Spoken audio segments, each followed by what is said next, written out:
एक सबसे जरूरी बात इकिगाई कहती है कि जवानी में डाली गई छोटी छोटी आदतों का प्रभाव पूरे जीवन पड़ता है। इस वीडियो में हम देखेंगे इकिगाई से ली गई 7 आदतें जो आप जल्द से जल्द अपना सकते हो। इन आदतों से आपके जीवन में बैलेंस और दिशा मिलेगी, जिससे आप न केवल अपने लक्ष्य को हासिल करोगे बल्कि बेहतर तरीके से करोगे।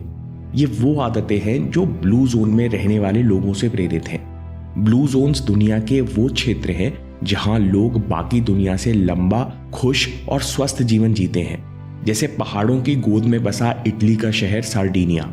यहाँ पर लोग खुद से उगाए हुए फल और सब्जी खाते हैं, बकरी का दूध पीते हैं और बड़े परिवारों में रहते हैं। दूसरा ब्लू जोन है निकोया पेनिनसुला, कोस्टा रिका। यहाँ शतायु लोगों की संख्या बहुत ज्यादा है। यहाँ के लोग खाने में सेम, मक्का और फल खाते हैं और अपनी कम तनाव वाली जीवन शैली, आपस में मिलजुल कर रहने के लिए प्रसिद्ध है। उसी प्रकार इकारिया द्वीप है ग्रीस में। लोमा लिंडा शहर है कैलिफोर्निया, यूएसए में। यहाँ एक ऐसा धार्मिक ग्रुप है जो अच्छे खान पान और डेली एक्सरसाइज पर बहुत जोर देता है, जिस कारण यहाँ लोग लंबा जीवन जीते हैं। उसी तरह एक ब्लू जोन है ओकिनावा का डिस्ट्रिक्ट। जापान में कुछ द्वीपों का समूह है जिसके लोगों पर स्टडी करके इकिगाई किताब लिखी गई। इस किताब में से मन को जवान और पॉजिटिव रखने के लिए हमने 4 आदतें चुनी हैं और 3 आदतें चुनी हैं शरीर और दिमाग को तेज बनाने के लिए।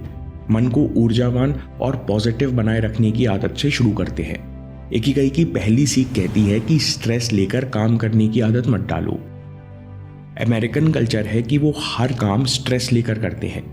जिम जाएंगे, डाइट करेंगे तो भी चिंता करेंगे, दिन भर कैलोरी गिनेंगे और अगर एक दिन कुछ गड़बड़ हो गया तो और स्ट्रेस में रहेंगे। कुछ नहीं तो पूरा दिन भागम भाग में निकल जाएगा। ये जल्दबाजी और चिंता करने की आदत तेजी से हम भारतीयों के अंदर भी आती जा रही है और ये छोटा छोटा स्ट्रेस असल में साइलेंट किलर है। हाइडेलबर्ग यूनिवर्सिटी में रिसर्च की गई। यहाँ एक युवा डॉक्टर का स्ट्रेस इंटरव्यू लिया गया। फिर उस युवा डॉक्टर का ब्लड सैंपल लिया गया। जांच में रिसर्चर्स ने पाया कि स्ट्रेस के कारण उसका इम्यून सिस्टम एक्टिवेट हो गया है। जब हमारे शरीर का इम्यून सिस्टम एक्टिवेट होता है तो इन्फेक्शन से लड़ने के लिए नए फाइटर सेल्स रिलीज करता है। लेकिन परेशानी ये है कि इस समय कोई इन्फेक्शन या बैक्टीरिया तो है नहीं, तो नए फाइटर सेल्स स्वस्थ सेल को मारने लगते हैं। यानी शरीर ही शरीर का दुश्मन बन जाता है। इसलिए स्ट्रेस को साइलेंट किलर कहा गया है। और इन छोटे छोटे स्ट्रेस के कारण भी लोग जल्दी बूढ़े हो जाते हैं या बीमार रहने लगते हैं या एनर्जी खो देते हैं। इसलिए अगर आपकी भागम भाग वाली जिंदगी है तो हर दिन केवल 10 मिनट जल्दी उठो और सुबह के 5 काम एकदम रिलैक्स होकर करो। आपको काम करते समय मन की शांति महसूस होना चाहिए।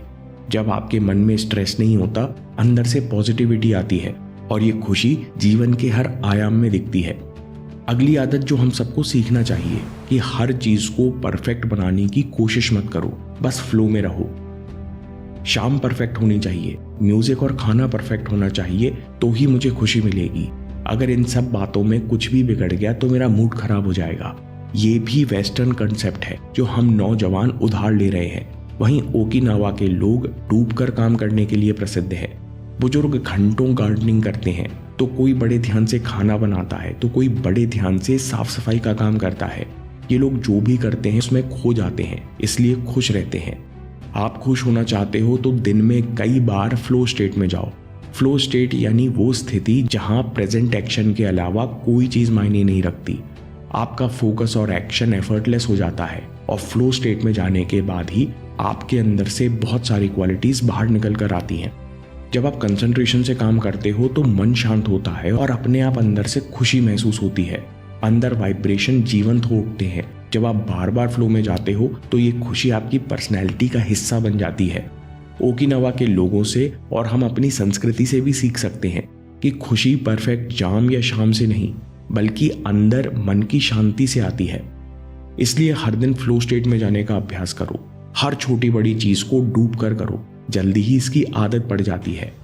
अगली सीख जो हम इकिगाई किताब और ओकिनावा के लोगों से सीख सकते हैं कि मुश्किल को स्वीकार करो और मुस्कुराओ। ओकिनावा डिस्ट्रिक्ट में कई रेस्टोरेंट्स हैं, लेकिन एक भी बार नहीं है, क्योंकि लोग मानते हैं कि खुश होने के लिए, एंजॉय करने के लिए इन्हें शराब की नहीं बल्कि मेंटल स्ट्रेंथ की जरूरत है। ओकिनावा छोटा सा रिमोट आइलैंड है। कई सारी सुविधाएं जो शहर और बस्ती में हमको आसानी से मिल जाती हैं, वो यहाँ नहीं मिलती। जीवन कठिन है, मेहनत करना पड़ता है, लेकिन फिर भी यहाँ के लोग खुश हैं, क्योंकि ओकिनावा में एक प्रसिद्ध कहावत है कि पहले रियलाइज करो कि तकलीफ है, परेशानी है, फिर इसे स्वीकार करो कि परेशानी है और फिर मुस्कुराओ।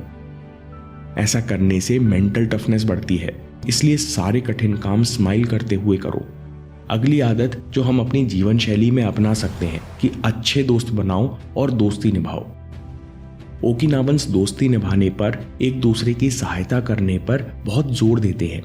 दुनिया में कई गांवों में, कई जगहों पर ऐसा होता आया है कि जब गांव में कोई बड़ा काम होता है, जैसे नहर बनानी है या कुआं खोदना है, तो उसके लिए पूरा गांव मिलकर काम करता है, सामान भी जुटाता है। ओकिनावा के लोग इस कंसेप्ट को अलग लेवल पर ले गए।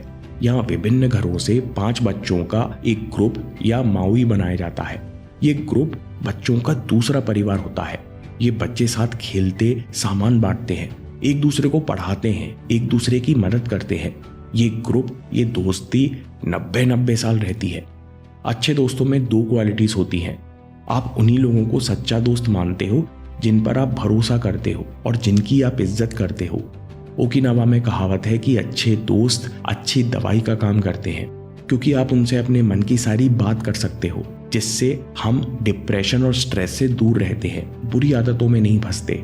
और रिसर्च भी यही कहती है कि जब परिवार और दोस्तों से हमारे रिश्ते गहरे होते हैं, तो हमारे बेहतर और अच्छा जीवन जीने के चांसेस 22% बढ़ जाते हैं।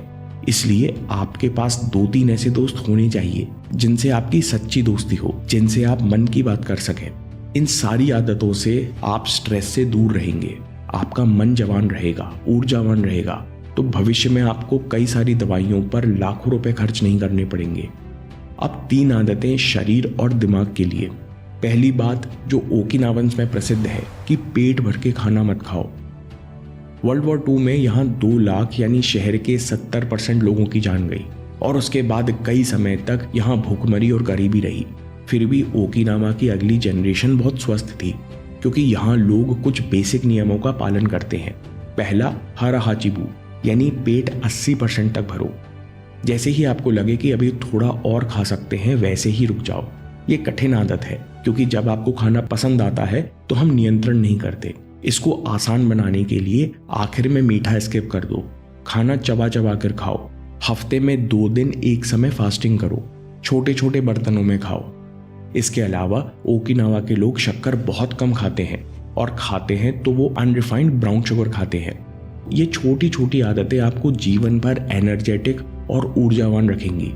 अगली आदत जो हमें जवानी में ही उतारनी है, हर जन्मदिन अपनी फिटनेस को एक लेवल बेहतर करो। ओकिनावा में लोग हाई इंटेंसिटी वर्कआउट नहीं करते, जिम नहीं जाते, लेकिन ये लोग बहुत स्वस्थ रहते हैं, क्योंकि ये लोग बहुत एक्टिव रहते हैं। ओकिनावा में जवान से लेकर 100 साल के बुजुर्ग लोग सब अधिकतर जल्दी उठते हैं, दूर तक चलते हैं और अधिकतर काम पर जाने के लिए साइकिल चलाते हैं। ये लोग शाम को टीवी नहीं देखते, बल्कि दोस्तों के साथ नाच गाना करते हैं, यानी दिन भर किसी न किसी बहाने एक्टिव बने रहते हैं। रिसर्च में देखा गया कि 30 मिनट तक बैठे रहने से आपके मेटाबॉलिज्म की स्पीड 90% तक गिर जाती है। यानी इसका मतलब है कि आपके शरीर में आलस बढ़ता है और सेहत गिरती है। इसलिए आप भी छोटी छोटी चीजें कर सकते हो।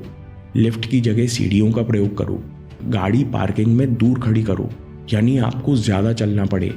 लेट कर टीवी मोबाइल मत देखो, ब्रेक मिले तो पार्क या छत पर घूमो। छोटी छोटी आदतों को अपनाओ। इसलिए दोस्तों, हर साल अपने जन्मदिन का टारगेट बनाओ और अच्छी आदतों के द्वारा अपनी फिटनेस का लेवल बढ़ाते जाओ। इससे आपके जीवन के कई आयामों पर गहरा असर पड़ेगा। अगली आदत दिमाग को तेज रखने के लिए है कि नई चीजें सीखते रहो। जब हम अपने कंफर्ट जोन से बाहर जाकर कुछ सीखते हैं तो परेशानी होती है, लेकिन इससे ब्रेन में नए न्यूरॉन्स बनते हैं और पुराने न्यूरॉन्स नए पैटर्न से कनेक्ट होते हैं। इसलिए जब आप कुछ नया सीखते हो तो आपका दिमाग जवान रहता है। आप सुडोकू पजल सॉल्व करना, चेस खेलना, नई भाषा सीखना, कुछ म्यूजिक इंस्ट्रूमेंट बनाना, कुछ ना कुछ सीखते रहो। इससे आपका दिमाग जवान रहता है और बेहतर तरीके से काम करता है। समरी, मन को ऊर्जावान बनाने के लिए सबसे पहली बात कि स्ट्रेस लेकर काम करने की आदत छोड़ दो। बस हर दिन 10 मिनट जल्दी उठो और सुबह के 5 काम एकदम रिलैक्स होकर करो। दूसरी बात, हर चीज परफेक्ट बनाने की कोशिश मत करो, बस फ्लो में रहो। तीसरी बात, मुश्किल को स्वीकार करो और मुस्कुराओ, ऐसा करने से बहुत मेंटल स्ट्रेंथ बढ़ती है। चौथी बात, अच्छे दोस्त बनाओ और दोस्ती निभाओ, क्योंकि अच्छे और सच्चे दोस्त आपका स्ट्रेस दूर करते हैं। अब शरीर को ऊर्जावान बनाए रखने के लिए पहली बात, पेट भरकर खाना मत खाओ। इसके लिए आखिर में मीठे को स्किप कर दो, खाना चबा चबा कर खाओ। हफ्ते में 2 दिन एक समय फास्टिंग करो, छोटे छोटे बर्तनों में खाओ। दूसरी बात, छोटी छोटी आदतों के द्वारा हर जन्मदिन अपनी फिटनेस को एक लेवल बेहतर करो। छोटी आदतें इसलिए कि आपकी फिटनेस का लेवल जिंदगी भर बढ़ा रहे। और आखिर में नई चीजें सीखते रहो, इससे दिमाग तेज और अलर्ट रहता है। नेवी सील में एक नियम होता है, रूल ऑफ 7, जो कहता है कि अगर आपका दिमाग थक गया है तो इसका मतलब है कि अभी आप 7 गुना और आगे जा सकते हो। अगले वीडियो में